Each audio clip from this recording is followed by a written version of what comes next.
welcome to the Flores Garden. Today's book review is on Wings of Starlight by Allison Saft. It is about Queen Clarion from the Tinkerbell movies. I was so excited to read this. Before she was the queen of Pixie Hollow, she was a young fairy who had to choose between duty and her heart. It's been centuries since a warm season fairy has crossed into the winter woods, and while most fear the legends of monsters lurking in the frozen lands, Clarion can't help being intrigued by winter's stoic beauty. However, under the watchful eyes of the current monarch and the court's seasonal ministers, Clarion has little time to dwell on daydreams while the days to her coronation dwindle away. That is, until reports of a monster crossing from winter into spring make their way to the palace. Clarion sees defeating this threat as an opportunity to prove she is worthy of her new role. But instead of finding a monster at the edge of winter, she finds Mallory, a young guardian of the winter woods. And as you can see, Mallory is right here on the cover next to Clarion. It's so cute and I love it. Together they form an unlikely bond as they race to save their lands. As their alliance warms to something more, they will discover there is a reason a warm season fairy and a winter fairy must not be together, and the cost could be just as deadly as the monsters that prowl the winter woods.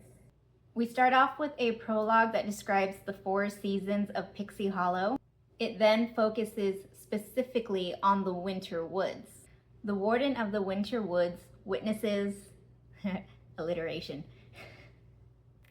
The warden of the winter woods witnesses a monster emerging from the ice of a frozen lake, and it's headed straight for the warmer seasons of Pixie Hollow. So the way that the prologue was written, it still had that whimsical, magical vibe, like in the Tinkerbell movies.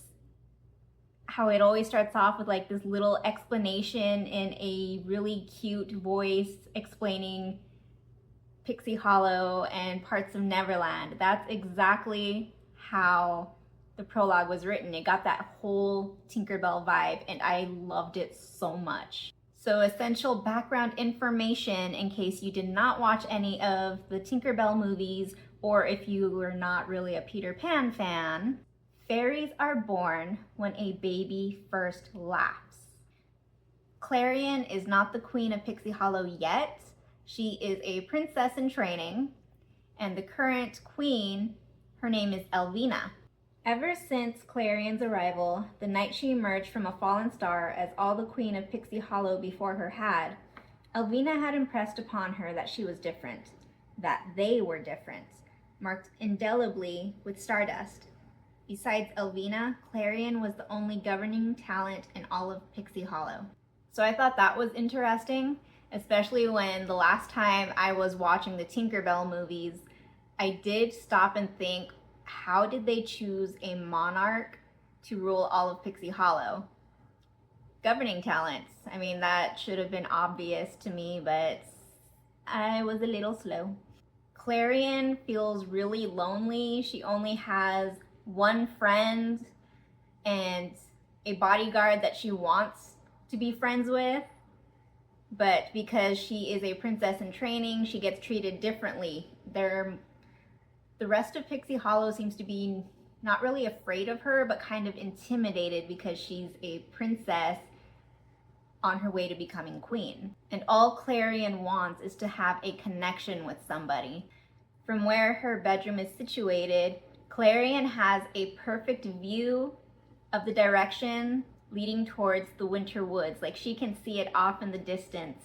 She's curious about the winter fairies and the winter section of Pixie Hollow because warm fairies are not allowed in the winter section. It will be explained why if you have not watched Tinkerbell and the Secret of the Wings. Elvina says that for Clarion to be a good queen, she can't allow emotions to control her. Lack of emotions will help her think logically, critically, and it will help her be impartial when the rest of the fairies are arguing amongst each other. Clarion finds it hard to not be emotional, and because of that, she feels like she's going to fail as queen. So we get kind of a vague description explaining why the winter fairies are kept away from the rest of the fairies. All her life, she'd been told that winter fairies were not to be trusted. Few stories remained that explained the source of their conflict, but Clarion had seen one or two theatrical performances that touched on the conflict that had driven their worlds apart. She still remembered sitting beside Elvina, breathless, with her hands white-knuckled around the railing of their opera box, as Saga, the most gifted of Pixie Hollow storytellers, wove the tale of Titania, the first queen of Pixie Hollow. As she spoke, images shimmered in a cloud of golden dust behind her, flashes of icicle spears and quill arrows. The pixie dust tree, no more than a sapling bending to the wind. The warden of the winter woods and his cruel, serrated crown, wreathed by a towering darkness. Privately, Clarion had thought the drama of it terribly romantic. Elvina, meanwhile, had scoffed when one of Titania's trusted advisors died his tragic death. But for all its theatrics, the legend never expounded on the details Clarion craved. It told of only some vague disagreement between the two rulers and a dark force that had consumed the warden of the winter woods. That, for most citizens of the warm seasons, was enough to discourage any curiosity about their neighbors. I mean, I never really questioned why the winter fairies were kept separated, because it was explained in Secret of the Wings that winter fairies cannot handle being in the warmer seasons, and vice versa. I'm guessing you don't have much experience with heat. Nope. Winter's a good time to stand and cuddle, but put me in summer and I'll be a... I'm gonna tell him. Don't you dare. But the description I had just read made me a little curious. Is this kind of like in fairy lore where there's a Seelie and Unseelie court and there's some kind of dispute between them that keeps them separated? So we also got the exact same explanation in the book, the same as in the Secret of the Wings movie. Warm fairies could not withstand the cold of winter. After only a few minutes, their wings would turn brittle and shatter. Winter fairies' wings, meanwhile, would melt like frost beneath the springtime sun. Winter's a good time to stand and cuddle, but put me in summer and I'll be a... Again, I thought it made sense, so I never questioned it. In the middle of a meeting between the ministers of summer, spring, and fall, there's a report that a monster had entered spring from the winter woods. Elvina told Clarion to remain in her bedroom until the matter was resolved, but Clarion doesn't listen and decides to go investigate on her own. At the border between spring and winter, Clarion meets Mallory, the warden of the winter woods. She likes that he is not intimidated by her like all the other fairies are. He knows who she is because the ruling fairies of Pixie Hollow have a special glow that's different from all the rest of the fairies, and he's not intimidated by her at all. He's there to explain about the monster that had crossed into the warmer seasons, but he doesn't explain what the monster is. He says that it is only active at night. The next day, Clarion is with the Minister of Fall, overseeing the fairies and that little quadrant of Pixie Hollow.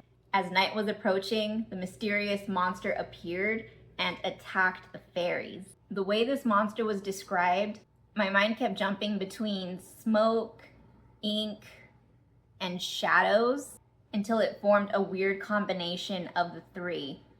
It would spit something oily towards the fairies, and once the fairies were hit with it, they would fall into an enchanted sleep. And unlike Snow White and Sleeping Beauty, it can't be broken with true love's kiss.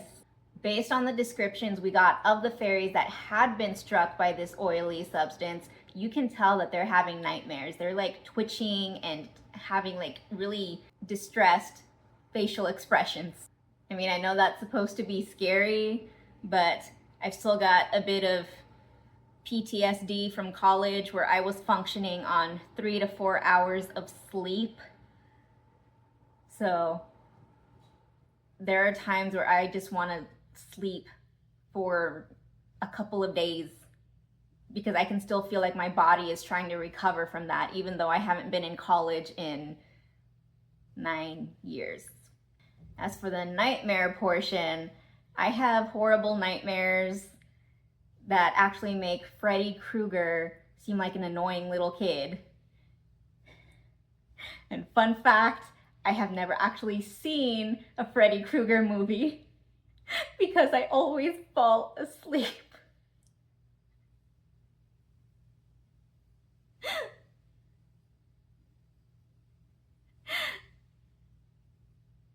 And last week, I saw Freddy Krueger was on TV. I really did try to stay awake.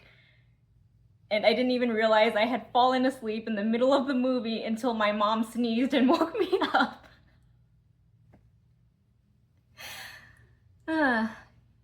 Yeah, so there's that. I can't make it through a Freddy Krueger movie. Back to the book. Clarion uses her magic until the monster leaves. The creature is called a nightmare, which I thought was a little too on the nose for this, but we're gonna go along with it because it's fairies and Peter Pan-ish. Once, a very long time ago, queens remembered the origin of nightmares, but knowledge of them has faded with time. All we have are fragments. Titania, the first queen of Pixie Hollow, entrusted the story to her apprentice, and so on down the line until now. By the time it reached me, it had grown distorted and vague. It was more like a fairy tale, one worn smooth with repetition until it hardly seemed real at all. All I can tell you is that nightmares dwell in the winter woods, where the nights are long and the cold feels like a familiar embrace. No one had seen them in an eternity. And now they're back! Since the nightmare came from the winter woods, Queen Elvina wants to block the path between winter and the rest of the seasons. And the way Queen Elvina talked about it made me so mad because from her words, it was pretty much saying that it's the winter woods problem, not ours, okay? So we're just gonna leave them to deal with this mess on their own because we don't care about the winter fairies. I'm sorry, but as Queen of Pixie Hollow, she has a responsibility to every single fairy on that island. Not just some of the fairies, all of them. And it was all because she didn't like the winter fairies. And reading that made me so mad because we have examples in the real world of political leaders picking and choosing who they like and who they don't like. And the ones they don't like, they let them suffer and flounder on their own. If you're going to be a political leader, you have a responsibility to every single person in your kingdom, in your country, your province, whatever. And if you can't handle the responsibility of taking care of everybody, you shouldn't be a leader. Clarion returned to the border between winter and spring to talk to Mallory some more. He said that he would wait for her every single day. He himself doesn't know very much about the nightmares either, but he does mention that there is a book in the winter section of Pixie Hollow that has all of the information they need. He can't bring the book to her because it's old, it's fragile, it could be damaged on the way over. So Clarion is going to have to cross into the winter woods in order for them to do their research. So for the first 149 pages, I was so absorbed by the politics and the nightmares that I actually forgot that this was supposed to be partially a romance between Clarion and Mallory. I mean, I know it's a romance between them. This is their backstory, the information we never got in the Secret of the Wings movie. So thank you, Alison Saff, for writing this book. As soon as Clarion managed to get a coat that covers up her wings, she crosses the border into the winter woods. Reading about how Mallory and Clarion interacted with each other on their way to the book just had me sitting there with this large, stupid grin on my face. It made me feel feelings. I'm feeling. So we got some important information about the nightmares. Each night, as they crossed the skies above the Never Sea, those dreams knotted together and lit up the night like an aurora borealis. In those times, there were dream talent fairies who gathered up the dreams like shorn fleece and brought them back to their homes.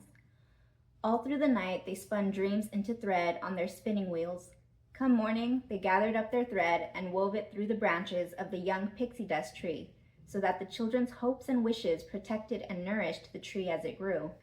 Spinning dream thread was long, arduous work. Nightmares had to be separated out in the process, for they contained a sinister power. They lay on the workroom floor like scraps of black fabric. In the daylight, they burned away, but one night, a tenacious few escaped the notice of the dream talents. With that glimmer of freedom, they tore through Pixie Hollow. They could change shape like smoke, but seemed to remember the shape of the fears that birthed them. Monsters, insects, vicious dogs, any beast a child could conjure, attacked that night. They lashed out with rending claws and teeth, but more terrible still was their magic. Any fairy who was struck by it fell into an unbreakable slumber, tormented by their worst fears. And just before daybreak, when the nightmares would burn away like fog, they found refuge in the darkest places, biding their time until night fell once more. The Queen of Pixie Hollow was consumed with worry for her subjects, and for the fragile pixie dust tree, only just a sapling still putting out its first leaves. The dream talents could not destroy the nightmares, and so they advised the Queen to build a prison, one they would seal with a barrier woven from dream magic. The only question that remained was where to put it. She and her ministers debated for hours until the Queen's dear friend, the Lord of Winter, offered to house it deep in winter, as his realm was farthest from the vulnerable tree. He would watch over it himself to ensure that no nightmare ever again escaped. With that one act, he gained a new title, the Warden of the Winter Woods. One night, the dream talents set a trap for the loose nightmares, ensnaring them in nets of dream thread. They transported them to the winter woods, where the frost talents had bored a hole into a frozen lake. They plunged the nightmares into those dark waters, then laid the tapestry of the dream talents' barrier. The moment the frost talents repaired the ice, sealing away the nightmare's terrible power, the slumbering fairies awoke. From that day forward, all nightmares were transported to their watery prison in the winter woods. There, the monsters squabbled among one another like starving animals, until, on one visit, the dream talents realized they had fallen unsettlingly quiet. Over centuries, the oldest of the nightmares, feeding on all that trapped bitterness and despair, had grown powerful enough to unite them. Like a queen bee at the center of her hive, it commanded the others, mindless but for their longing to escape, to destroy. It terrified the dream talents, what they had allowed to fester. When the pixie dust tree grew to its full size, dreams no longer lit the skies. Over time, fewer and fewer dream talents arrived in Pixie Hollow, until there was one, then none at all. Okay, but dream talent fairies? How cool is that? I need like another story about that whole thing. The next night, Clarion goes back into the winter woods, and Mallory shows her where the nightmares are imprisoned. No spoilers, but stuff happened. And Clarion's coat was damaged, exposing her wings to the winter air, and Mallory had to take her back to the warmer seasons as soon as possible before her wings got damaged. While Clarion's coat was being repaired, she makes plans to meet Mallory again, and his response was, "As you wish," and I just about died. As you wish. As you wish was all he ever said. As you wish. That day she was amazed to discover that when he was saying as you wish, what he meant was, I love you. As you wish. I need to stop reading so many romances. These feelings are getting to me. I'm feeling. Everyone is noticing that Clarion is acting differently, distracted. What is with her lately?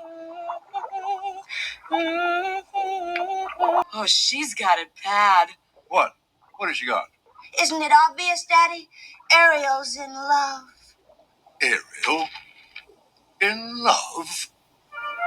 Moving back to the political aspect of the story, Elvina wants Clarion. She wants Clarion to sever the ties between winter and the rest of the season. And of course, Clarion can't do that because of Mallory. Elvina then explains why. Once, as hard as it may be to believe, the warm seasons and the winter woods lived in harmony. Of course, it was a very long time ago. a time no one alive remembers. Understanding the danger the nightmares posed, the first queen of Pixie Hollow arranged for them to be imprisoned deep within the Winter Woods. She also entrusted the warden of the Winter Woods with the responsibility of guarding that prison. For a time, everything was peaceful, but eventually he grew resentful of his duty. He gathered his scouts and organized a rebellion against the queen. The full details of their conflict have been lost to time, unfortunately. Perhaps he grew bored, or perhaps he believed he should rule over all of Pixie Hollow. The queens of Pixie Hollow have a great many responsibilities and much power. Perhaps he was dissatisfied with his lot, having no jurisdiction over anything but his barren realm. However, I have a theory of my own. I believe that nightmares have an influence over winter fairies.